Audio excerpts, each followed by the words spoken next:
If we just read the book of Proverbs, try to apply it, and ignore the rest of the Bible, that's a fail. But if instead, in light of what Christ has done for us on the cross, the idea that our righteousness comes from Christ, we look to him. And then now, as part of our sanctification, as part of our desire to follow Christ and be a disciple, we come back to Proverbs and this is good. I want to apply this. I want to live this out. I want to have that empirical righteousness that is evidence of that imputed righteousness. Yeah. Now, that's where the book of Proverbs can really take on life.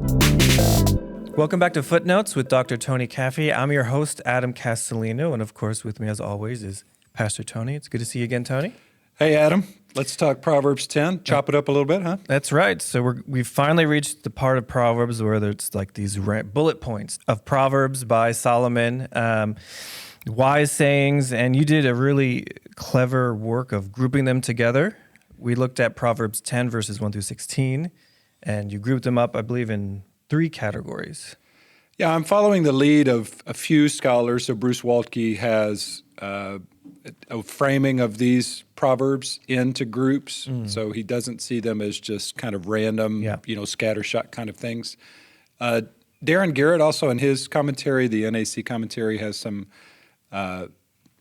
Dwayne Garrett, groups them similarly as well. So I'm following their lead, but also I did this, Adam, and we've kind of encouraged this in the Preachers Guild. I took a blank copy of Proverbs 10 through 31. So I took out all the numbers, took out all the kind of the formatting that we have in a typical Bible, and just put it on a Word document where it's just text. Yeah. And I tried to find connections and groupings and sections.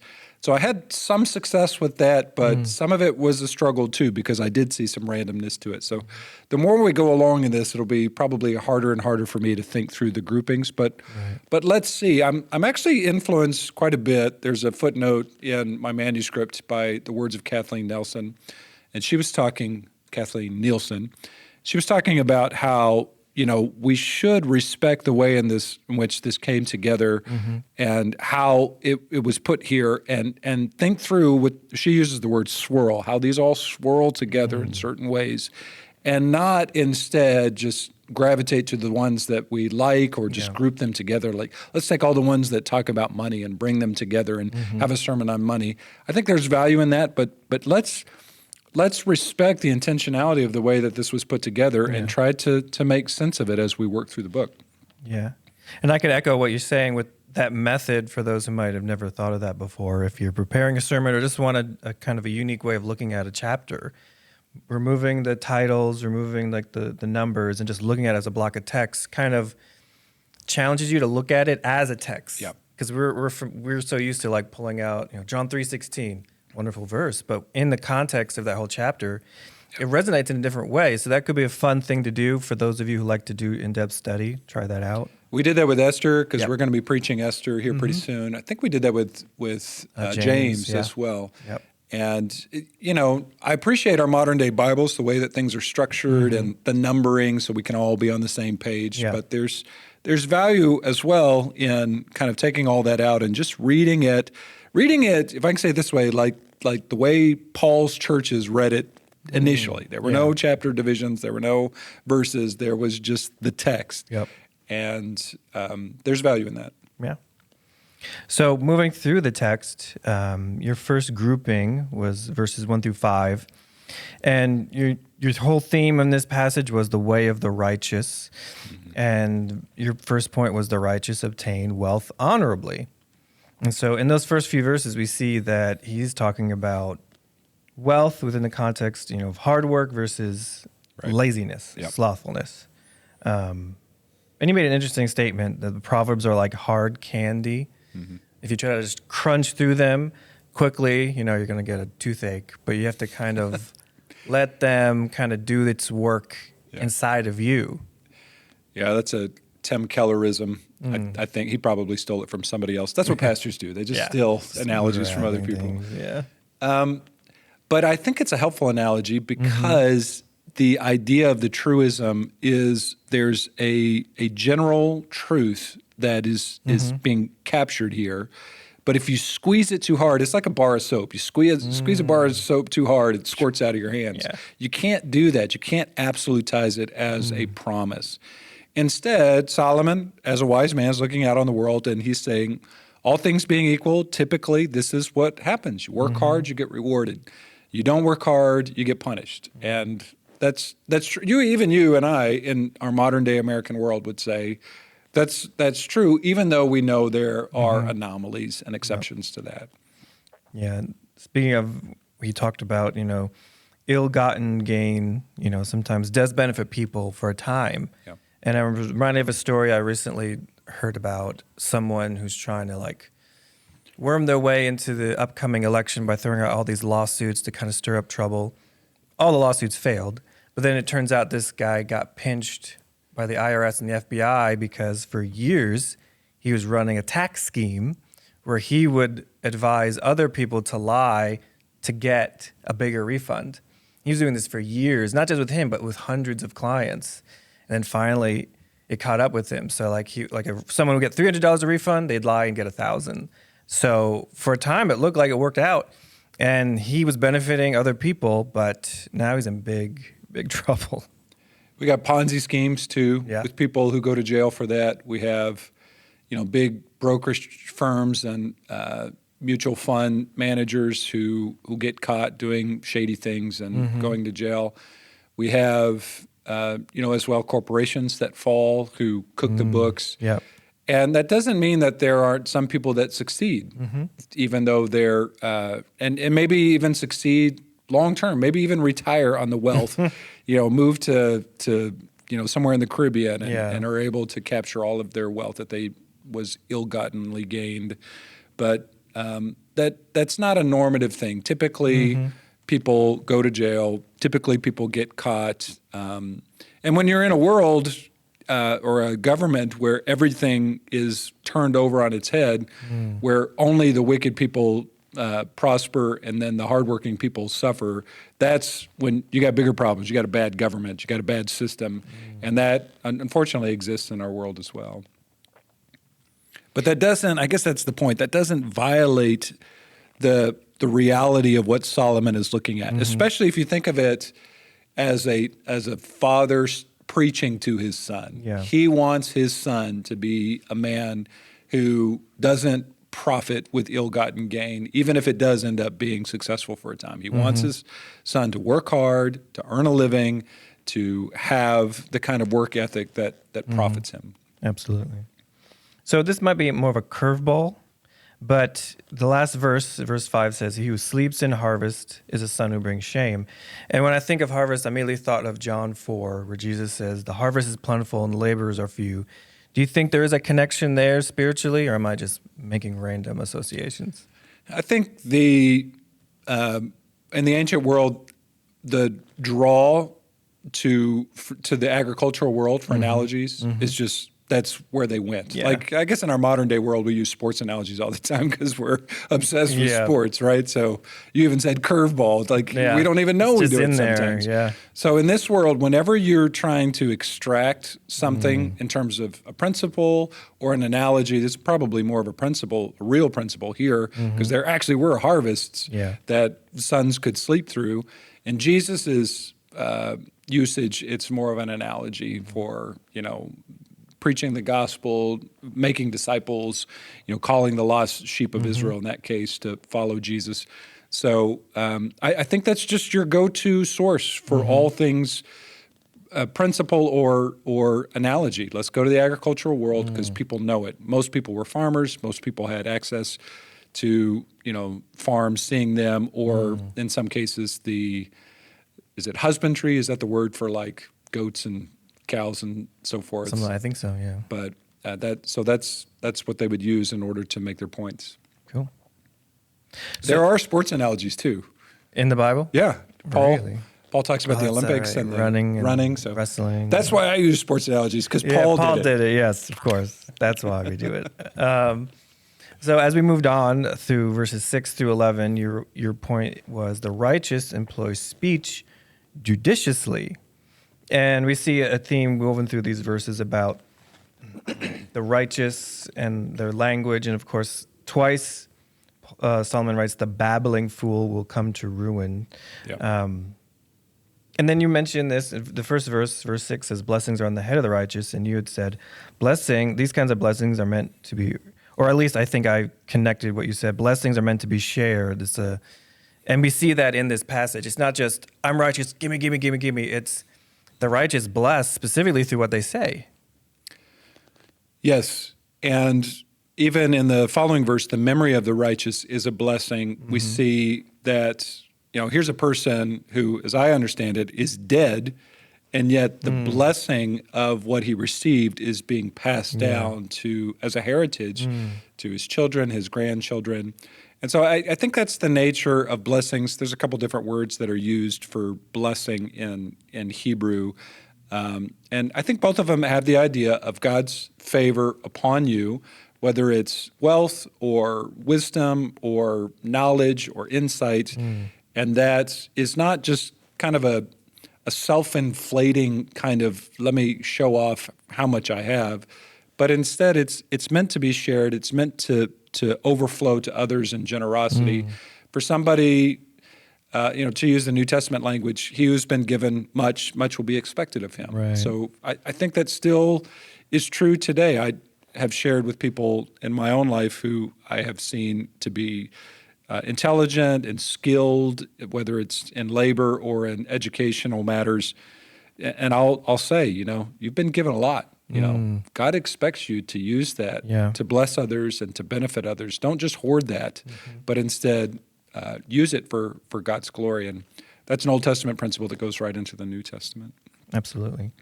And I've noticed recently, the memory of the righteous is a blessing. In recent things I've read from, apparently the Jewish people still use that as a phrase about someone who dies. They say, may their memory be a blessing. And I've read that recently, and I thought, that sounds so familiar, and it's right here. And there's this interesting contrast, of course, the babbling fool, and it's so ironic because a wise person, you want them to share a lot because you want to benefit from their wisdom, you want to benefit from their years of experience, and a wise person, as we've talked about in the past, there's just something about them you want to hear from them. But they're the ones who are more likely to be reserved and hold their tongue because that's wisdom itself. But the babbling fool is someone who's just like, blah, blah, blah, blah, blah, and it's just, I don't need to hear any of this. And it's so ironic about how that, if I could use that word, if that's appropriate, the contrast between those two. It is, and this is going to come up a lot in this book. I'm an extrovert. I'm not sure what you are, Adam. You said omnivert, but the Book of Proverbs is hard on extroverts. It's hard on those people who process things out loud like I do, or people who talk for a living like I do. And it really has forced me to think through an economy of words, of being more judicious with my speech. At elders' meetings, I can be, as an example, very verbose. And I've got to dial that down. I want to draw out in small groups the people who talk less and have more to say, and I want to talk less. So I think that's something that comes with it. Whenever I see the babbling fool, I think inevitably of young people, young kids, and teenagers who are just like blah, blah, blah, blah, blah. And that's just kind of an adolescent thing. So I don't fault them for that because that's something that they're processing in their childishness. What's really sad is when you have a 45-year-old person or older who acts and behaves like an adolescent, who's constantly talking, never listening, never processing, never learning, but just constantly kind of trying to elevate himself or herself and trying to, drive the conversation, control the conversation. Those types of individuals, the older they are especially, are pretty tedious to spend time with, and the value of interaction with them isn't great. And Solomon's saying, essentially, don't be like this. Be righteous in your use of speech and use it for the benefit of others and not self-inflation. Yeah. Yeah, and the good news is you can learn to do that. I mean, I remember when I was a teenager, I was more introverted than extroverted, but I had my moments where I just couldn't shut up. And it may have been like genuine enthusiasm, like you said, sharing something or learning something. And I got myself into trouble from time to time because I said something I shouldn't have or it just came out wrong. And there was a process of growing up where I learned, as James said, and James is like the New Testament Proverbs, be slow to speak, quick to listen, slow to anger. And so you can learn that. Yeah. For those who are listening are like, man, am I like that? Well, it's something you can put into practice by God's leading and help. Like, I want to say something, but let me hold my tongue. Let me listen to what this person has to say. Let me ask questions rather than just throw out my opinion. And over time, you can cultivate that kind of maturity, that kind of practice. But yeah, in counseling, that's a big thing we have to learn to manage because we have people coming in who are in a position where they need care and ministry. And there's people like that who'll just talk, and you have to know how to be like, okay, let's pause. Let's work through this. But yeah, you can learn that, thankfully.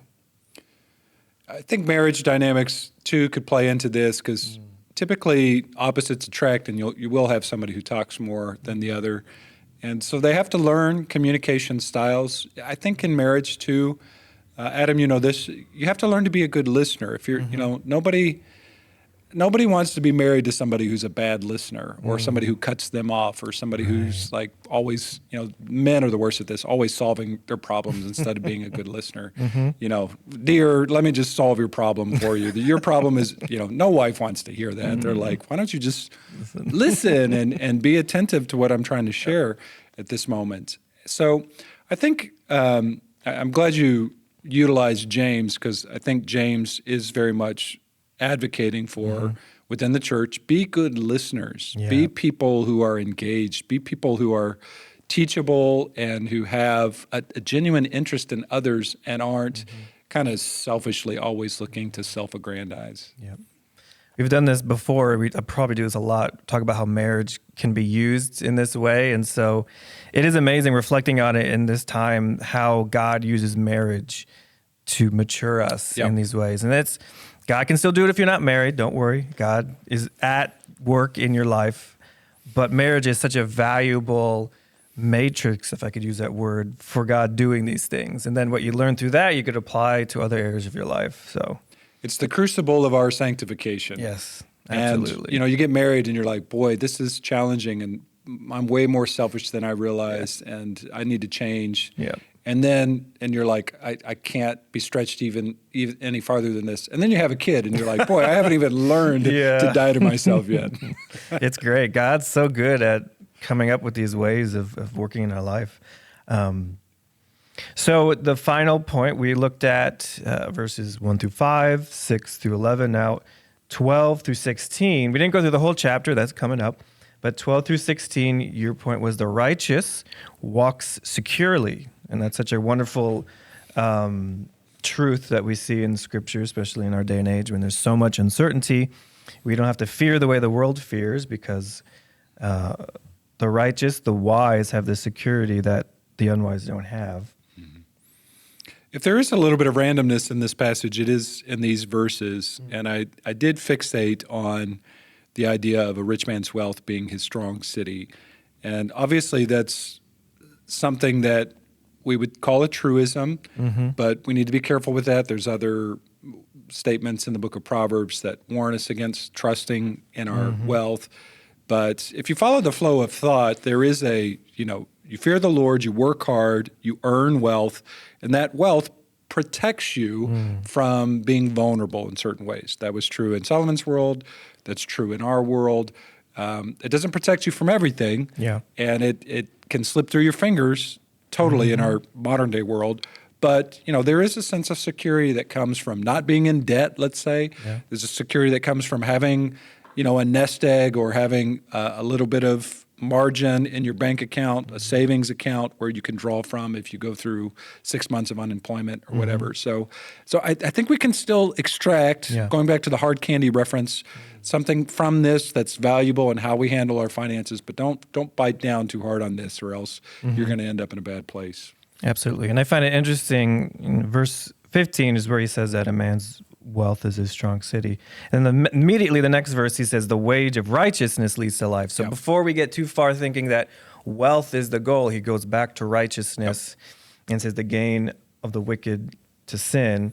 And of course, you tied it all together really well because it's so easy for someone who's not familiar with the whole gospel or the gospel itself that, if I'm just righteous, if I work hard, then I'm righteous, then all this applies to me. And of course, you brought it back to this is how a righteous person lives, but this is not how we become righteous. Our righteousness comes from Christ. Yeah. And, this passage here, the wage of righteousness, immediately makes me think of Romans. The wages of sin is death, but the free gift of God is life through Jesus Christ our Lord. So to tie it all together, I think it's worth us saying that we aren't righteous because of what we do. No matter how hard we work, no matter how hard we try to apply Proverbs to our life, this big issue of sin can't be washed away on our own. But Jesus came, he took our sins on the cross, he rose again so that we could be righteous by putting our faith in him. And that's when this becomes immediately applicable to us. Well done, Adam. Way to theologize. Love the incorporation of the meta-narrative there and how we look to that. I think we should define the different kinds of righteousness because Paul really is talking about a spiritual righteousness that makes us right or acceptable before the Lord. And, Solomon is dealing really with more of in the way that God created the world on this side of eternity, how we can be right, even relative to one another and not wicked. Day-to-day life. Day-to-day life, absolutely. And so there's a common grace approach to that where you could say, a Muslim in another context could read Proverbs as they do and apply it and say, I want to live righteously, but they're not going to have the righteousness that makes them acceptable before the Lord. Absolutely. For eternity. So, and then I did mention, and I want to get back to this because I think I'm going to use this quite a bit in the Book of Proverbs, the idea of reading it backwards, the idea of, we don't come to Proverbs looking to find justification before the Lord for why he should save us. If we do that, we're going to go straight to hell. If we just read the Book of Proverbs, try to apply it, and ignore the rest of the Bible, that's a fail. But if instead, in light of what Christ has done for us on the cross, we accept the principles that Jesus laid down, that Paul reiterated, the idea that our righteousness comes from Christ, we look to him, and then now, in light of that, as part of our sanctification, as part of our desire to follow Christ and be a disciple, we come back to Proverbs and this is good. I want to apply this. I want to live this out. I want to have that kind of empirical righteousness that is evidence of that imputed righteousness. Now, that's where the Book of Proverbs can really take on life and can be exciting even as we apply it. Not because we're trying to earn favor with God, I'm going to try to be righteous and obey Proverbs, but no, I have favor with God in light of what Christ has done. Now let's obey this in a way to please him. That's when life gets exciting. Amen. And that's a good distinction to make because there might be people listening who might default the wrong way. So any final thoughts on this passage as we wrap up? No, righteousness is the theme that will continue in this chapter. So we'll look at it again this Sunday. And, the word there is just replete, is that the right word? In chapter 10, tzedek or tzaddik, righteousness, the righteous one, the righteous, the righteous. So we'll get into this a little bit more, but I do want to say, righteousness is an aspect of Hebrew wisdom. So it's not a wisdom that's divorced from righteousness, or they're not two radically different ideas. I'm a wise, unrighteous person. I'm the Jean-Jacques Rousseau, who is very intelligent and wise, but I live a totally, reprobate lifestyle. That is not Hebrew wisdom at all. Hebrew wisdom is incorporated within that, is the fear of the Lord, is a kind of righteousness that flows from that. So some people might be a little hesitant to preach that because you do have these complications with Paul's view of righteousness and how does wisdom and righteousness work together. I want to explore that more. Wisdom, Hebrew wisdom has that kind of ethical quality to it, which makes it really rich and a nice contrast from the other kinds of wisdoms in this world where in some ways they're immoral or amoral. And that's not the kind of wisdom that I want or desire. That's right. Neither do I. So thank you once again, Pastor, for being here. Thank you all for watching. Every episode, as well as the sermons, are available on this channel. See you next time.